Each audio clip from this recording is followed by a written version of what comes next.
Breaking news Mahuva સમાચાર CR Patil અચાનક મહુવા સદભાવના હોસ્પિટલમાં ડોક્ટર કનુભાઈ કલસરિયાની મુલાકાતે આપની મુલાકાત સીઆર પાટીલ સાહેબ સાથે થઈ હતી, કઈ બાબતથી થઈ હતી કે કયા બાબતમાં થઈ? બાબત તો આજકાલ તમે માહોલ જાણો છો, એ લોકો પણ વધુને વધુ પ્રયત્નો કરે છે કે વધુને વધુ સારા લોકો એમની સાથે જોડાય. તો આ માત્ર શુભેચ્છા મુલાકાત હતી.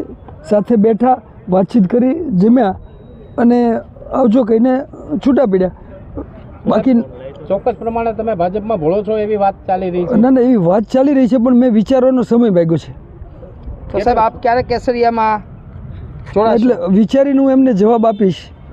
અત્યારે ભાવનગરથી તમને ટિકિટ આપશે એ વસ્તુ અત્યારે આ ચર્ચામાં નથી. અત્યારે માત્ર ને માત્ર એ લોકોની શુભેચ્છા મુલાકાત, અને હું રાજી થયો કે ચાલો શુભેચ્છા મુલાકાત છે કે અહીંયા આવીને આવી રીતે પર્સનલ મળતા હોય તો એ સારી વાત છે. આપની કેવા પ્રકારની રજૂઆત હતી? ના, રજૂઆત કંઈ નહીં. આપણે તો દરિયાકાંઠા અને જે ખેડૂતોના પ્રશ્નો છે એના માટે વર્ષોથી લડતા આવ્યા છીએ, અને એ પ્રશ્નો ઝડપથી ઉકેલાય એ જ આપણી લાગણી હોય ને.